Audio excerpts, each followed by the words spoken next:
হাজার হাজার গাড়ি আমাদের এখানে সিরিয়াল ধরতেছে, এত গাড়ি তো ছিল না। এটা অসাধারণ একটা আনন্দ।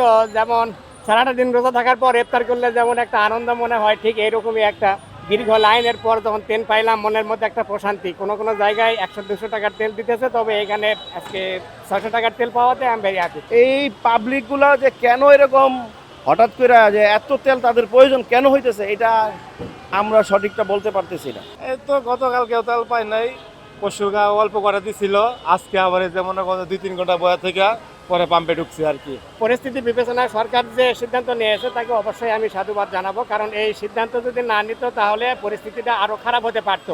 সেখানে 200 বা 300 আমাদের ভোগান্তি একটু হচ্ছে, কিন্তু সার্বিক পুরো দেশের চিত্র যদি আমরা এটা মনিটরিং করি তাহলে বুঝবো যে এটা অবশ্যই খুব ভালো পদক্ষেপ নিয়েছে। রোজগার আগের তুলনাতে এখন তেল পাই না, আগের তুলনা কোনো আগে ডেলি তেল ডেলি পাইতাম আর কি, এখন একটু কম পাইতেছে আর কি। কোন হয় কোনদিন হয় না এরকম আর কি, আর তো তেল একেবারে দেয় না আর কি।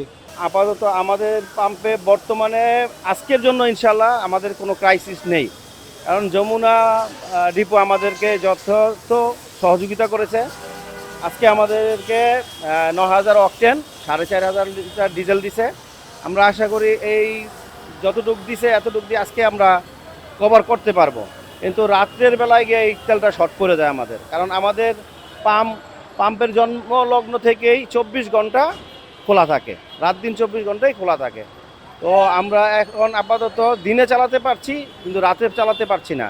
আবার অনেক সময় দেখা যায় যদি দিনে তেল আসে তো দিনেই তেলটা ফুরিয়ে যায়, রাত্রে চালাইতে পারি না। কিন্তু আবার অনেক সময় রাত্রে তেলটা আসলে, যেমন গাড়ি লোড হইতে হইতে সন্ধ্যার পরে লোড হয়, তো ওই লোডটা হইলে আমরা রাত্রে চালাইতে পারি, দিনে আমাদের বন্ধ যায়। এতে করে আমাদের যারা গ্রাহক আছে তাদের অনেক কষ্ট হয়ে যায়, কারণ এই রোদ্রে পুরে রোজা রমজানের দিন তারা সিরিয়ালে বসে থাকে, তাদেরকেও আমরা সঠিক টাইম দিতে পারি না কখন তেল আসবে, এই জন্য ওনারা সিরিয়ালে বসে থাকে।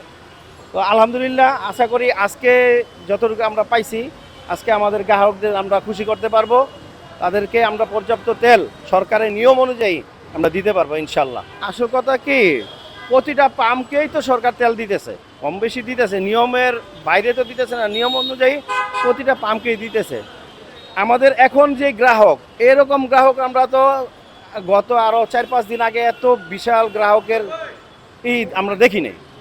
এখন দেখা যায় হাজার হাজার হুন্ডার আমাদের এখানে ভিড় জমাইতেছে, কিন্তু এর আগে তো এরকম হুন্ডার ছিল না। হাজার হাজার গাড়ি আমাদের এখানে সিরিয়াল ধরতেছে, এত গাড়ি তো ছিল না। এখন এই পাবলিকগুলা যে কেন এরকম হঠাৎ করে যে এত তেল তাদের প্রয়োজন কেন হইতেছে, এটা আমরা সঠিকটা বলতে পারতেছি না।